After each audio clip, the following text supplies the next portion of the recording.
Hi everyone, it's Nicole. Welcome back to my channel and another paper crafting video tutorial. Today I am so excited to share a couple of brand new cards with you featuring products from the Simon Says Stamp Friend Like You release. And these are some adorable Under the Sea style cards. Now, if you have been with me for years, you know that one of my favorite cards to make is an Under the Sea scene. And I don't even really know why, you guys, because I'm not a super big ocean, beach,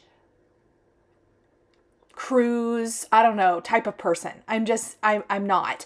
I live in a landlocked state.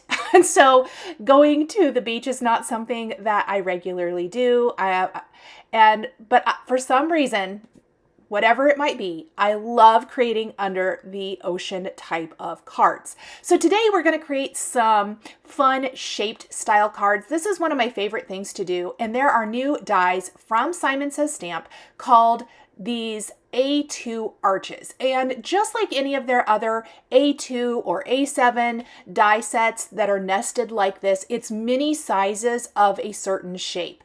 And in this case, it's the arches. Very easy to lay onto your pre-cut and scored card bases, run through and create a shaped card. That is something I personally love.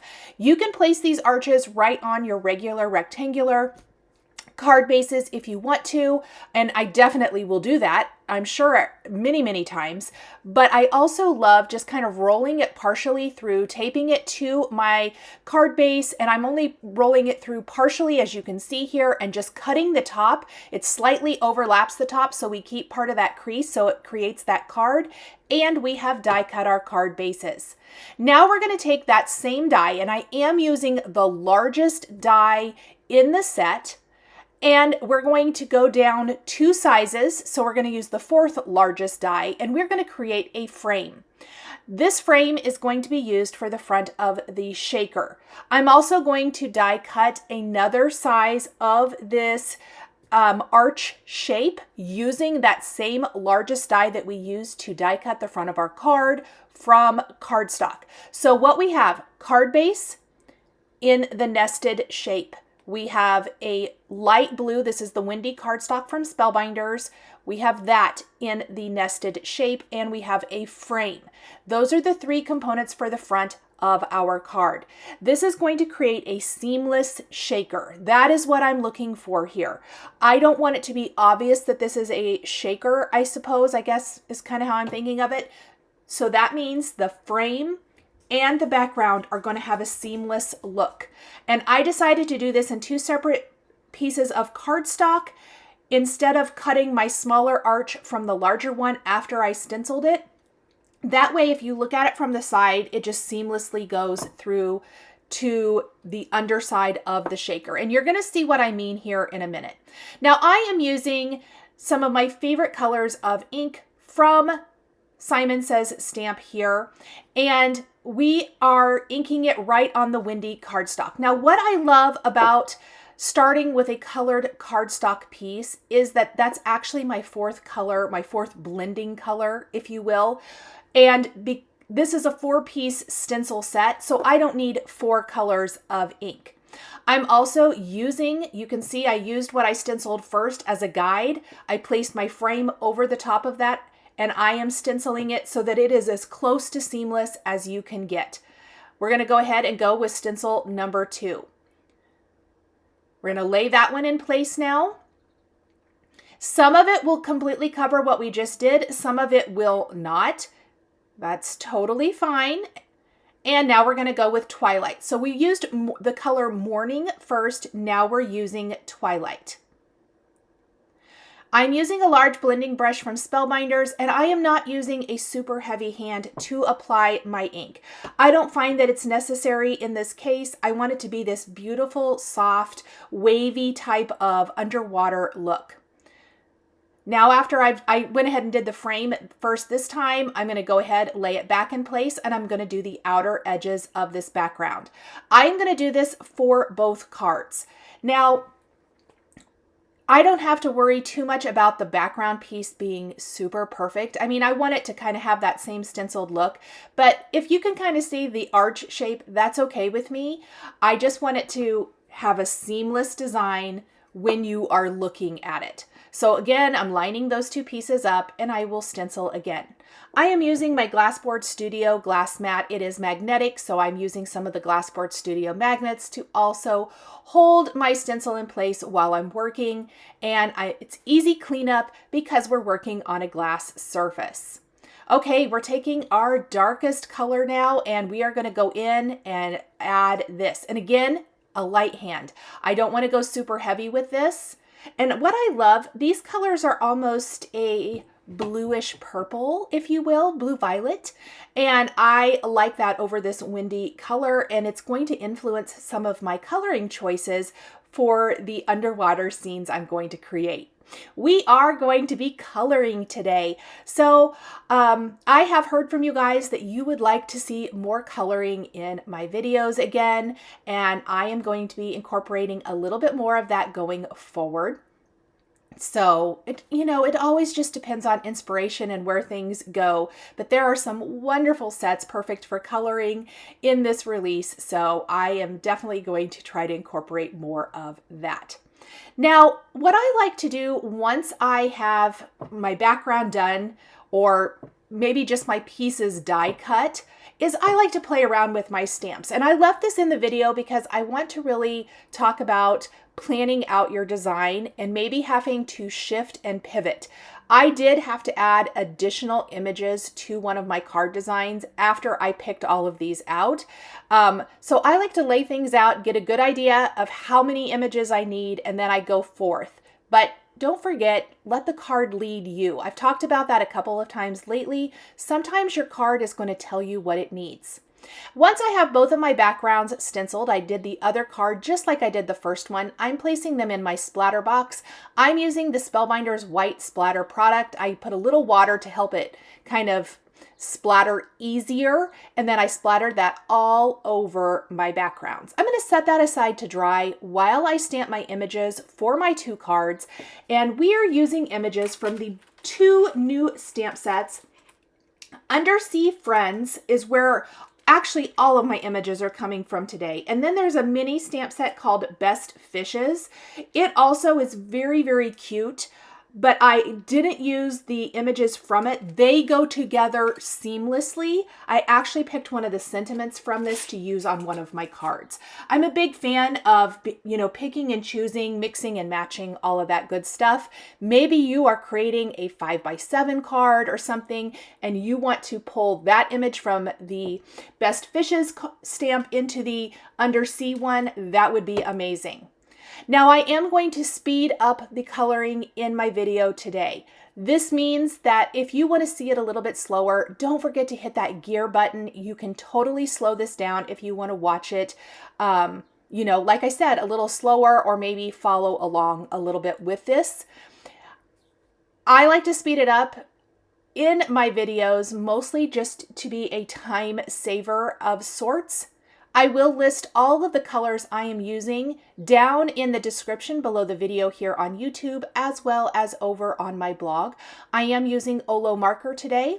You may notice that when I am using these markers, both ends of my marker is a brush tip. That is because I put blending partners end to end. The way Olo works is you can get a brush tip and a chisel tip and put them together, more like you would with some of the other brands of alcohol ink markers, or in my case, I don't really use the chisel tip, so I choose to just get all brush tips and put them end to end.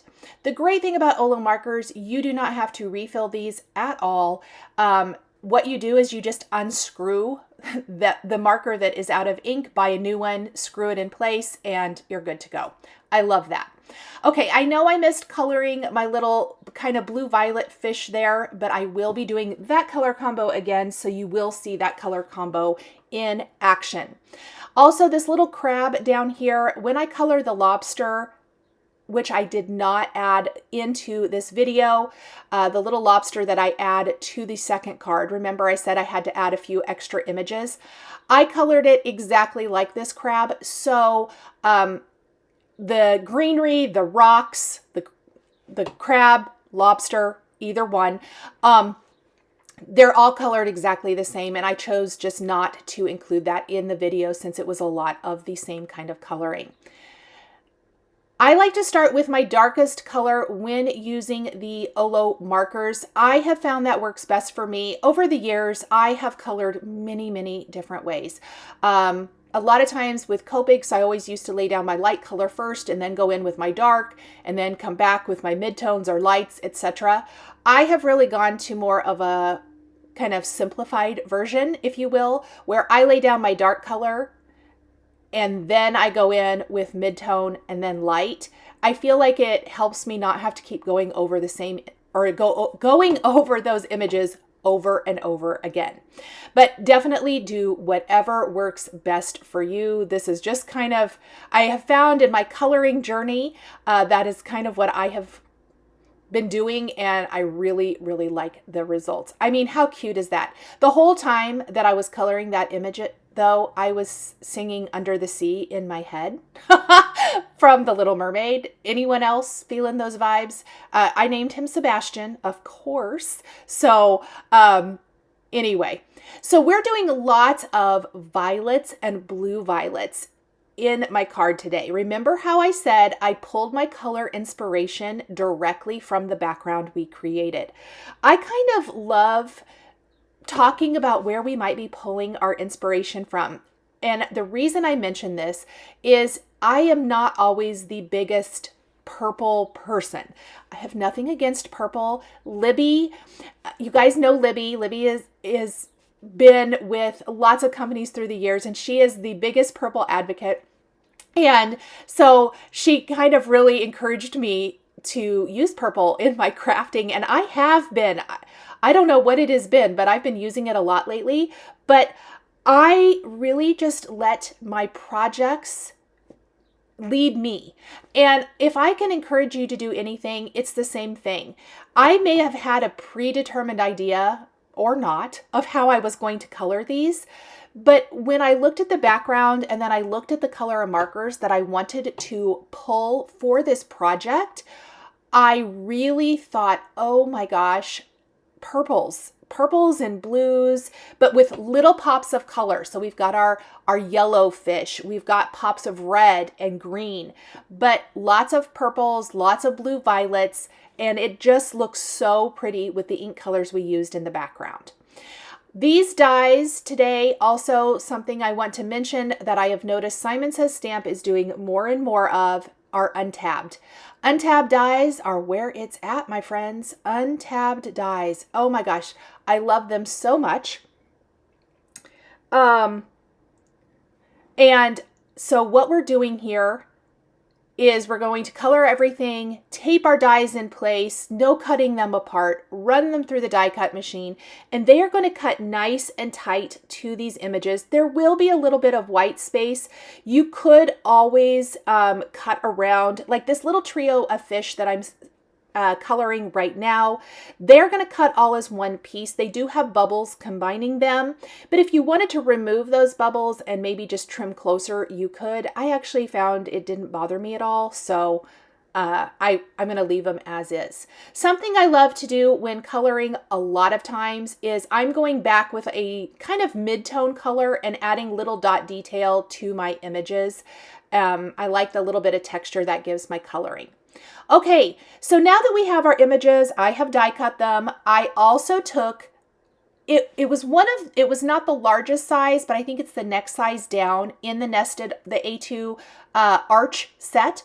And I die cut a piece of Simon Says Stamp acetate. I am using their new craft glue, and I am going to glue the acetate to the back of the frame for the window of our shaker. I love being able to do that, and I chose just a little bit smaller size so that I wasn't worried about maybe not getting it lined up exactly. We're going to do this for both of those so that can be drying, and then we are going to stamp the windows of our shakers. So what I personally love to do for a shaker is, my favorite is to have something stamped on the acetate window as far as our sentiment, which is what we're going to do here. We're going to use some white StazOn ink to do that. But I like some images going inside the shaker, some on the front of the shaker, the sentiment stamped on the window, and then the shaker material floating around. That is really my absolute favorite way to do a shaker. So what we're going to do is we are going to place our fish inside, but I did notice I like to personally add some extra detail to eyes on my images. So I'm taking a black jelly roll pen and doing that, and it does need to dry for a minute. And then I'm going to add some white pen detail to all of my images on both cards too. Just very light little highlights and things, ways to dress it up. These cards are cardstock, stamped and colored and die cut images, and sequins. These cards don't have any fancy embellishments, nothing dimensional going on. All of the interest needs to come from how we embellish and level up the things that we have. These are going to be very mailable, even though they are shaker cards attached with foam. We're using a thin foam for these. That means they're still going to fit in our envelope really well. And that is the goal. Now I want edges of my fish going underneath the frame, so it looks more like you're looking through a window out into this larger kind of quote unquote fishbowl ocean. And not just everything is smack dab in the middle. So I don't want to hide them either, but I do want little touches of them to be back behind. The fish, the trio of fish are going to be inside the shaker. My little crab and seahorse and rocks are going to be down on the front of the shaker. And this also indicates where our sentiment is going to go on our cover.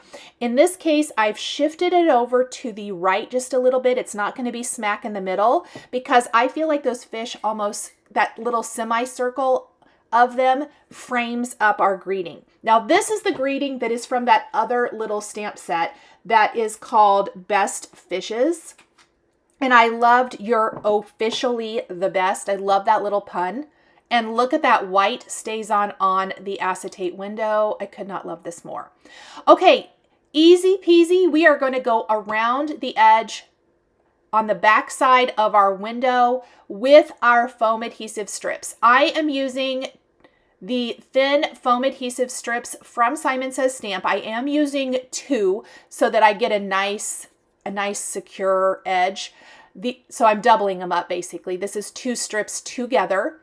And what I'm doing for the curved edge, you'll notice I'm pulling up a little bit of the foam adhesive and I'm removing it from this last piece along the curved upper edge.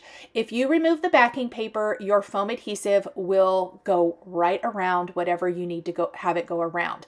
And then I noticed I had just the smallest little bit that needed something in there. I probably could have done that easier, but it's done. So I am going to fill in that little area, and then we're taking the new sequin mix. This is called, I believe, Tidal Wave from Simon Says Stamp, and we're just doing a nice little scattering of that inside of our shaker, and then I'm going to take the background directly to this, press that in place all the way around the edge, and there is our shaker.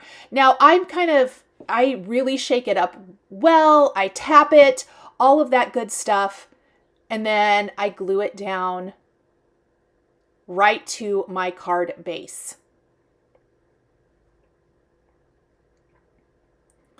Now I noticed that my card base was going to have a little white sticking out the end, so I am trimming off just a scant little teeny tiny piece so that no white is showing from underneath my card. I'm going to glue that in place just like so, and it's this seamless, beautiful, arched shape underwater ocean scene card.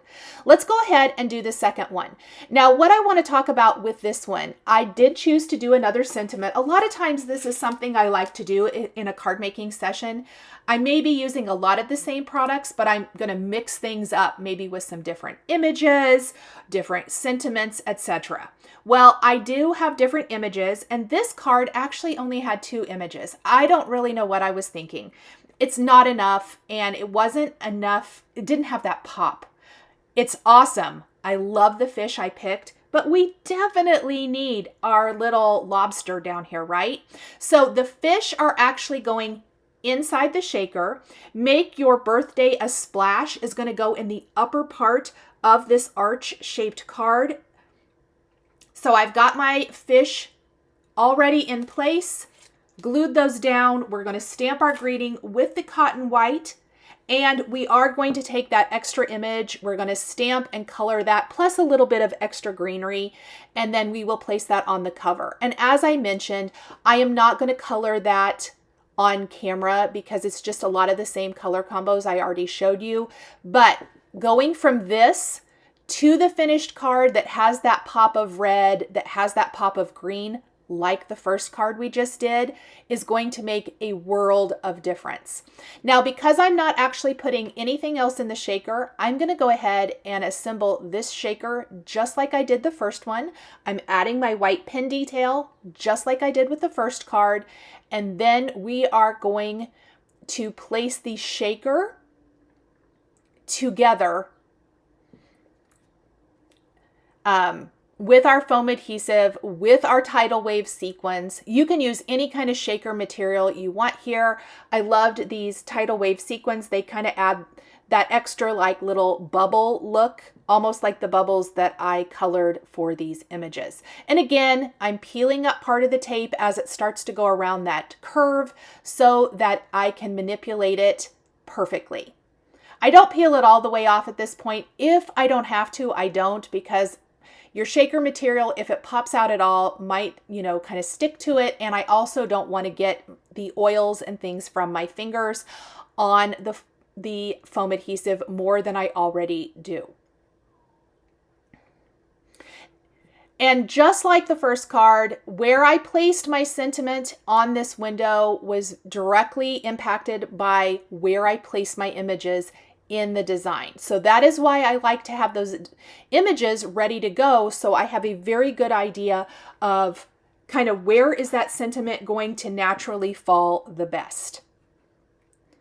Okay, we're going to peel it all up. We're going to place our backer on, and then I'm going to show you how cute this looks with the additional images down near the bottom. It definitely needed those. Look how cute these guys are. I'm going to die cut those, glue those in place. Don't forget to add black pin detail to eyes, white pin detail to the images. This craft glue, you guys, I'm really loving this craft glue from Simon Says Stamp. It works fantastic. I'm going to go ahead and, I don't know what I did to it. I'm going to unclog it. And we're going to glue this right down to our card base. And I'm going to tip it over like that. There we go. So that little seam in the card base is only shown from the back side and not the front. I'm going to use my magnets to help hold anything down that I added liquid glue to, and then shake these up. Thank you guys so much for joining me today for these 2 underwater seamless shaker cards featuring Simon Says Stamp products. The supplies I use to create my cards are listed and linked below the video here on YouTube. Thank you guys so much for joining me today, and we'll see you in the next video. Bye! Thank you so much for joining me today for another paper crafting tutorial. I love being able to share with this incredible community of crafters. I want to give a huge shout out and special thank you to my amazing Patreon members. If you're interested in joining Patreon, please click the link in the description underneath the video here on YouTube. Patreon is a private community where you can support more of what I do. There is exclusive content, information, and behind-the-scenes content. Top-tier members will receive a handmade birthday card during your birthday month, access to D-Stash, and monthly exclusive lives, plus so much more. We would love to have you join our growing community.